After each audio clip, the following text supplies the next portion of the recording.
En France, l'euthanasie active et le suicide assisté ne sont toujours pas autorisés. Mais que dit la loi à ce sujet ? Alors, il faut d'abord différencier l'euthanasie active du suicide assisté.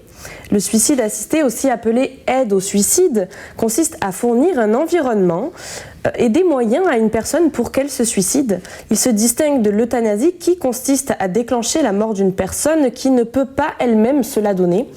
Enfin, l'euthanasie passive consiste à interrompre des traitements ou des appareils qui maintiennent la personne en vie, comme l'alimentation artificielle.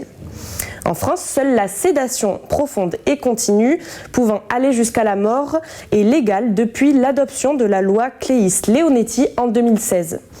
Mais ce droit à laisser mourir n'est accessible qu'aux personnes dont le pronostic vital est engagé à court terme, ce qui ne permet pas aux Français de choisir leur fin de vie selon Philippe Loenac, délégué général pour le droit de mourir dans la légalité. Saviez-vous que 89% des Français se déclarent favorables à la législation du suicide assisté et ou l'euthanasie, d'après un sondage de l'IFOP réalisé en 2020. Le seul texte qui existe en France à ce sujet se trouve dans le Code de la santé publique. Il s'agit d'un article qui dit que le médecin ne peut pas donner délibérément la mort à un patient.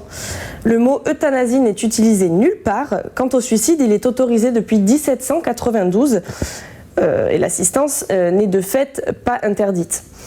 Un premier cas de suicide assisté a été autorisé par un comité d'éthique en Italie pour un chauffeur de poids lourd devenu tétraplégique il y a 10 ans à la suite d'un accident.